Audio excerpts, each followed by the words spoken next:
ગુસ્સાની નોંધ લેવાની બંધ થઈ જાય. પ્રેમનું પણ આવું જ છે.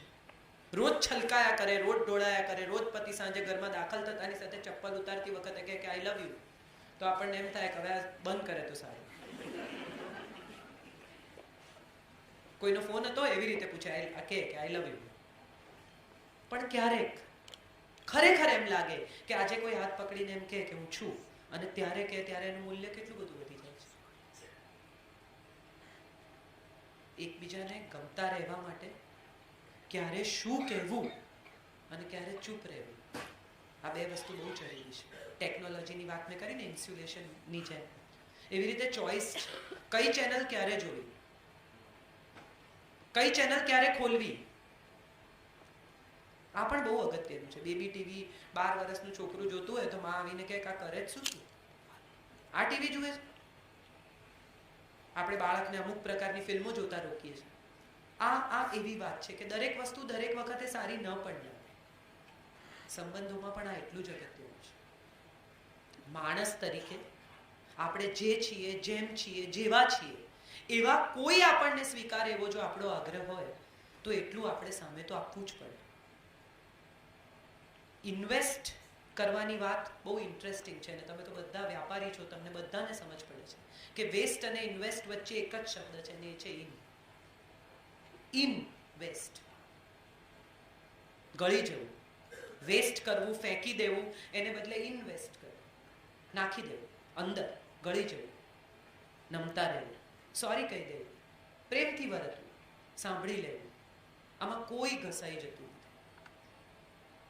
એનો અર્થ એવો નથી કે તમે નબળા છો, એનો અર્થ એવો નથી કે તમે જવાબ આપી શકો એમ નથી, એનો અર્થ એવો પણ નથી કે તમને આવડતું નથી, એનો અર્થ એવો પણ નથી કે તમે ઝઘડી શકો એમ નથી. એનો અર્થ એવો છે કે આ તમારી ચોઈસ છે. તમે મોટા થઈ ગયા છો. હવે તમે એ બાળક નથી રહ્યા કે જેને કંપાસ છૂટો ફેંક્યો તો તમે સામે ફેંક્યો. આપણી દીકરીઓને આપણે બહુ સરસ વાત એમણે કરી. છેલ્લી વાત કરી દો, પછી આપણે પ્રશ્નોત્તરી કરીએ. આપણી દીકરીઓને આપણે બહેના મુझे कुछ है कहना, બહુ સરસ વાત છે. પણ પ્રી મેરેજ કાઉન્સેલિંગમાં ફક્ત દીકરીઓ જ કેમ, દીકરાઓ કેમ નહીં?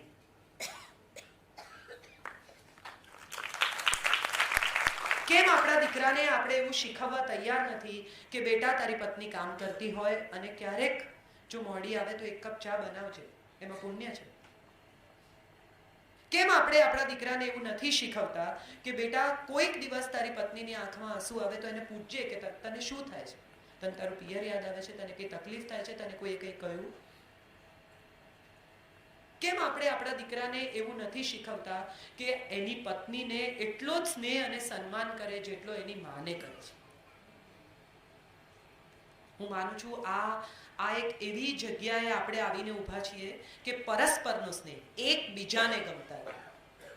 કોઈ એક વ્યક્તિ બીજી વ્યક્તિને ગમતી હોય તો બીજી વ્યક્તિ પણ એને ગમવી જોઈએ. કેટલી બધી મમ્મીઓને હું જોઉં છું ત્યારે એમ કે મારા જમાઈનો સ્વભાવ બહુ સરસ છે, મારી દીકરી જોબ કરે છે એટલે વહેલી ઘરે ના આવી હોય ને તો મારા જમાઈ શાક સમારી રાખે, અમુક પ્રકારનું કામ કરી રાખે, અને મારી વહુ જુઓ 7 વાગે આવે ને પછી રસોઈ શરૂ કરે. મારો દીકરો બિચારો 8:30 જમે, 5 વાગ્યાનો આવ્યો. થોડું મોડું પણ સમજાયું. કેમ આવા બે સ્ટેન્ડર્ડ્સ છે આપણા ઘરોમાં? કેમ એવું છે કે મારું અને પાંડવોનું, મામકાહ અને પાંડવા આવા જુદા છે? પુત્ર કરતા જે વધુ છે એ પુત્ર વધુ છે, જે કુળને વધારે છે તે કુળ વધુ છે. આવું કેમ આપણે નથી વિચારી શકતા? જે આપણને ટોકે છે એ આપણા પતિની માં છે, ભલે આપણી નથી. એવો વિચાર કેમ નથી આવતો? હું માનું છું આ બહુ સાદા જિંદગીના નિયમો છે જેને આપણે બહુ સાદી રીતે સમજવા જોઈએ. આ રોજિંદી જિંદગી છે, અને રોજિંદી જિંદગીને કોમ્પ્લેક્સ બનાવ્યા વિના એકતા કપૂરની સિરિયલ્સ જે શીખવે છે એમાં કાંઈ કામનું નથી. આ જગતમાં એવી કોઈ સ્ત્રી નથી જે બીજી સ્ત્રીની દુશ્મન. હું અમદાવાદમાં રહું છું, અને મેં રાયટ્સના સમયમાં જોયું છે કે હિન્દુ મુસ્લિમ પુરુષો બહાર લડતા હોય અને પાછલા બારણે સ્ત્રીઓ દૂધ, શાકભાજી, ખાંડ એક્સચેન્જ કરતી. કંઈ લેવા દેવા નથી એમને આ લડાઈઓ સાથે, આ યુદ્ધ સાથે, આ લોહી રેડા એની સાથે. સ્ત્રીઓ કદી યુદ્ધમાં ઉતરી નથી. સ્ત્રીઓના ખભે યુદ્ધનો ભાર મૂકવામાં આવ્યો છે. દ્રૌપદીને કહેવામાં આવ્યું છે તારે લીધે મહાભારત થયું. એ રમીતી જુગાર. એને તો પ્રશ્ન પૂછ્યો કે પહેલા મને હાર્યા કે એમને હાર્યા. સીતાને કહ્યું કે તારે લીધે રામાયણ થયું. તે માગી કાંચરી સુવર્ણ મૃગની. ના પાડવી જોઈએ. શું કામ ગયા? નહીં લાવો એવું કહ્યું હોત તો. સવાલ એ નથી. સવાલ એ છે કે એના ખભે આ યુદ્ધનો ભાર મૂકવામાં. સ્ત્રીના ખભા નાજુક છે, વાત સાચી, પણ એના નાજુક ખભા ઉપર આખી સંસ્કૃતિનું વહન થાય. જનરેશન ટુ જનરેશન સ્ત્રી લઈ જાય છે. અને હું માનું છું કે ગુજરાતની સ્ત્રીઓ સેફ છે એવું લોકો જ્યારે કહે છે, બીજા સ્ટેટમાં જઈએ, બિહાર, યુપી, અને આપણને સમજાય કે કેટલી બધી સેફ છે ગુજરાતની સ્ત્રીઓ, ત્યારે એનું કારણ ગુજરાતની સ્ત્રી નથી, એનું કારણ ગુજરાતની પોલીસ નથી, એનું કારણ ગુજરાતના પુરુષો છે.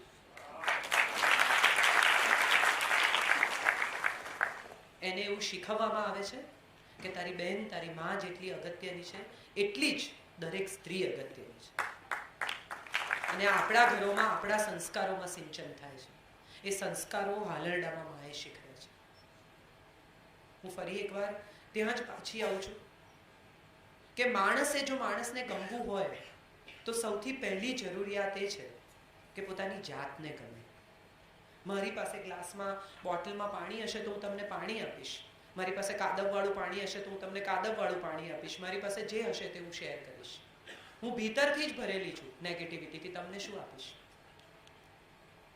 મારી અંદર જ એટલો બધો કાદવ છે કે હું જ્યારે બોલીશ, મોઢું ખોલીશ ત્યારે હું ફક્ત કાદવ જ ઓકીશ.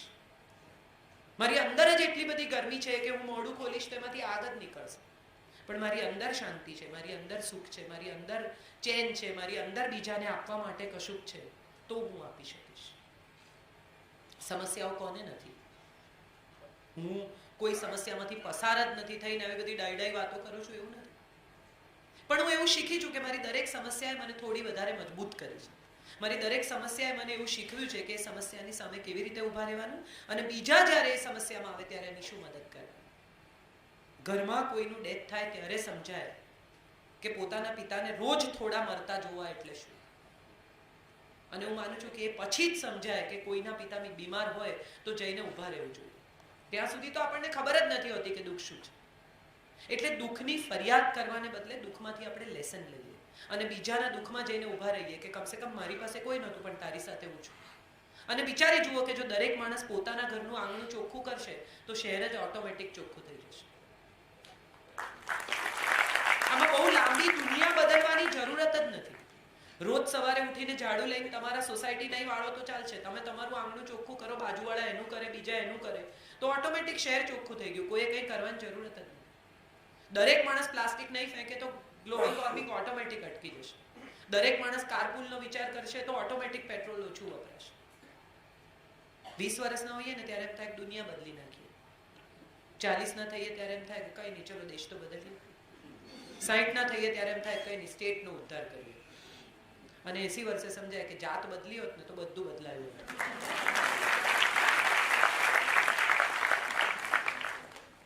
સો એટલું કરીએ કે આજે એટલું નક્કી કરીએ કે આ 1 કલાક પછી ફક્ત તાળીઓ પાડવાને બદલે એવો નિયમ લઈએ કે કોઈને દુઃખ થાય એવું નહીં બોલું. જીભ ખોલીશ ત્યારે કાં તો સારું બોલીશ ને કાં તો ચૂપ રહીશ. બીજી નાનકડી વસ્તુ કે જેને જેને સોરી કહેવું છે, જેને જેને થેન્ક યુ કહેવું છે, જેને જેને કહેવું છે કે તમે મને બહુ ગમતા હતા, હું તમને ચાહું છું, એને કહી દઈએ.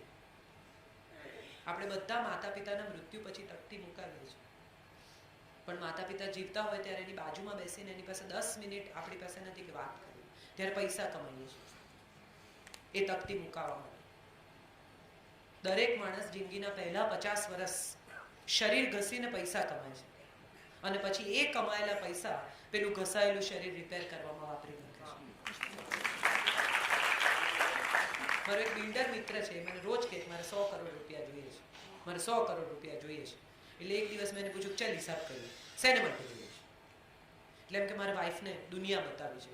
5 કરોડ રૂપિયા પછી, કે છોકરાઓને બેસ્ટ એજ્યુકેશન 5 કરોડ બીજા પછી, ઉત્તમ ઘર બાંધવું છે 5 કરોડ ત્રીજા પછી, એટલે સહેજ અટક્યું. મારા ગડપણના મેં કીધું હા 5 કરોડ ચોથા પછી, મમ્મી પપ્પાના 5 કરોડ પાંચમા પછી, 25 એની પાસે આજે પણ છે.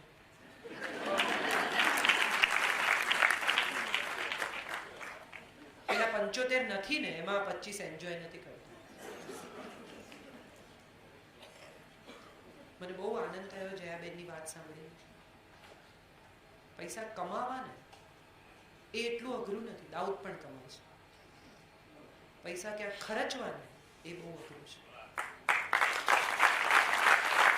પૈસા ક્યાંથી આવે છે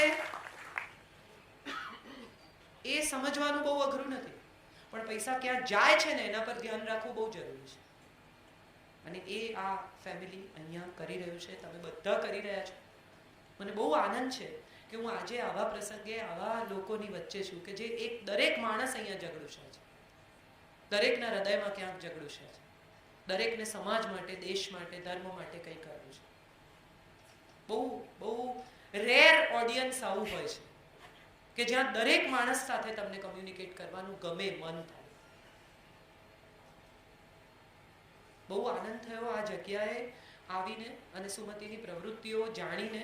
બહુ ઓનેસ્ટલી અને બહુ પ્રામાણિકતાથી મારે સ્વીકારવું જોઈએ કે મેં વિનોદભાઈને કહેલું કે ભાઈ હું મારા ટાઈમે આવીશ, મને આ બધું નથી સાંભળવું. પણ મને આનંદ છે કે આ મેં સાંભળ્યું. હું મારે વિનોદભાઈનો આભાર માનવો જોઈએ કે એમણે આગ્રહ રાખ્યો કે તું વહેલી આવ. કારણ કે સામાન્ય રીતે આગળની ફોર્માલિટી બાકીના કાર્યક્રમોમાં ઘણીવાર એવું હોય કે મુખ્ય વક્તા ધીરે ધીરે મુખ્ય શ્રોતા થઈ જાય.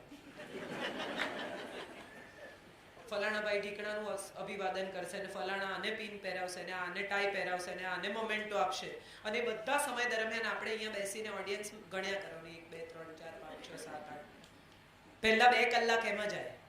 એટલે હું જનરલી આવું વર્તન કરતી હોઉં છું કે ભાઈ હું મારા સમય આવીશ, મને વહેલી બોલાવશો નહીં. પણ મને બહુ આનંદ છે અને હું વિનોદભાઈની હૃદયપૂર્વક આભારી છું કે આવી સંસ્થા અને આવો પરિચય મને આજે થયો. હું ક્યાંય પણ કોઈ પણ રીતે કામ આવી શકું, કોઈ પણ વર્કશોપમાં કોઈ પણ રીતે, તો પ્લીઝ મને યાદ કરજો. મને બહુ આનંદ થશે.